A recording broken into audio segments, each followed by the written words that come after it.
E a década que a gente está vivendo hoje em dia, né, ano 2019, o que a gente vive é a era da conectividade. Essa característica atual, ela é muito interessante para o profissional de secretariado, porque ela permite que você esteja em vários lugares ao mesmo tempo. Você consegue saber o que está acontecendo no mundo inteiro pela internet, você, pelo seu celular, consegue acessar todos os seus contatos, você consegue responder aos e-mails da empresa, enfim. A agilidade é a palavra de ordem. Essa era da conectividade, como eu disse, traz, por um lado, muita praticidade, automação, agilidade. Por outro, ela traz uma capacidade de dispersão absurda. Tanto que a palavra que mais se ouve hoje em dia na internet é a palavra foco. Por quê? Porque está dificílimo manter o foco, seja na carreira, seja nas tarefas, seja na dieta, seja na economia, porque existem vários dispersores de energia. E o primeiro desafio que eu quero falar para vocês é justamente sobre isso. Você precisa eliminar dispersores de energia. Porque quando a gente chega na faculdade, quando a gente chega num emprego novo, a gente chega cheio de energia, cheio de vontade. É como se a nossa energia tivesse acumulada num recipiente. É como se esse recipiente fosse uma caixa d'água que contivesse toda a sua energia, a água fosse a sua energia, e o cano, o encanamento por onde essa água precisa passar para abastecer as cidades, fosse a trajetória que você precisa percorrer para chegar à sua meta. Né? E essa meta pode ser a Secretaria da Presidência, uma atividade que você precisa entregar na faculdade, um trabalho que você precisa entregar para o seu chefe. Se ao longo desse percurso, que é o encanamento, você encontra vários furos, o que vai acontecer com essa água? O que vai acontecer com a sua energia? Ela vai ser dispersada. E ela não vai chegar lá no final, gente. Então, é muito importante você monitorar suas atividades e identificar os dispersores de energia. Que dispersores podem ser esses? Pode ser um desânimo diante de excesso de atividades, pode ser excesso de redes sociais, pode ser vários grupinhos no WhatsApp, pode ser aquela quantidade absurda de tarefas que a gente assume na nossa rotina. Eu estou rindo porque isso está acontecendo comigo nesse momento, né? A gente assume um monte de tarefas e chega no final das contas, você não consegue dar conta, você não consegue entregar aquilo que é esperado, né?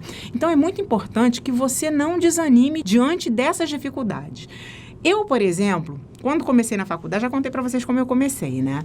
E ali, além de ser um curso vespertino, o curso que eu fazia, né, que era letras com habilitação em secretariado, era um curso que pressupunha um conhecimento avançado de inglês para você começar a cursar as disciplinas do programa de secretariado propriamente. E eu, quando comecei na faculdade, o meu nível de inglês era um nível introdutório. E aí eu me lembro que teve uma ocasião que eu fui fazer uma atividade, né, com a professora de inglês no laboratório de línguas, e ela ia exibir um episódio de um seriado da época, o nome era I Love Lucy, e ela ia fazer uma tarefa do tipo, a gente observa, né, assiste aquele seriado, depois ela ia passar para a turma uma folhinha, um exercício do tipo preencha o espaço vazio, né, fill in the blanks, com mais ou menos umas 60 questões, a turma tinha uns 18 alunos. E aí ela fez isso, né? Ela passou o episódio do seriado sem legenda e depois ela passou as folhinhas para a turma e perguntou, aluno a aluno, qual era a resposta de cada questão que estava ali, né? E aí ela passou no primeiro aluno, no segundo, no terceiro, todo mundo foi respondendo. E quando chegava na Rosângela, eu não entendi nada do que foi exibido naquele seriado, gente. E aí aquela situação foi muito constrangedora para mim. Porque na primeira vez que a professora passou por mim, eu não sabia responder. E aí ela continuou perguntando às outras pessoas, terminou a primeira rodada, ela começou a segunda rodada. Quando passou por mim, eu não sabia responder. E na terceira rodada começou a me dar um constrangimento absurdo. Eu fiquei muito envergonhada, comecei a escorregar para debaixo da mesa, né?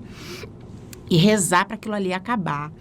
A professora percebeu, parou de me perguntar, eu comecei a chorar, fiquei com muita vergonha, queria sair dali correndo, mas não queria ser notada. Então, eu esperei o último aluno sair da sala, até que aquela professora veio conversar comigo. E a gente brincava lá na faculdade, na época, né? Porque ela não falava português nunca, né? Em sala de aula, e o pessoal começou a brincar que eu fiz a professora falar português pela primeira vez, porque ela veio falar comigo em português.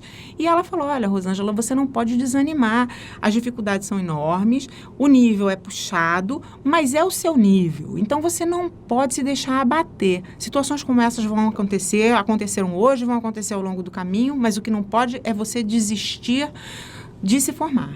Né? Porque realmente era o que estava acontecendo naquele momento, né? Eu queria sair dali e não aparecer ali nunca mais, eu estava morrendo de vergonha. Esse tipo de episódio costuma acontecer na vida da gente, de formatos e situações diferentes, mas acontece e elas não podem de maneira nenhuma tirar você do seu foco, que é alcançar sua meta, que no meu caso ali era concluir o meu curso, né? Enfim, e foi fundamental a orientação daquela professora, porque eu continuei, consegui concluir o curso, mesmo estudando e trabalhando tudo ao mesmo tempo, e foi uma experiência sensacional. Assim que eu me formei, eu fui buscar... Enfim, fui olhar curiosamente como é que estava o mercado de trabalho, né? Porque se até então eu, como secretária, sem formação específica, tinha conquistado uma certa posição, né? Eu já era secretária de uma diretoria, como seria depois de ter me formado? E aí comecei a olhar o mercado, tive a oportunidade de participar de um processo seletivo para uma empresa finlandesa, fiz a minha primeira entrevista em inglês, e você que está aí, que acha que seu nível de inglês é muito que acha que seu nível de inglês... Virou um trava-língua isso aqui.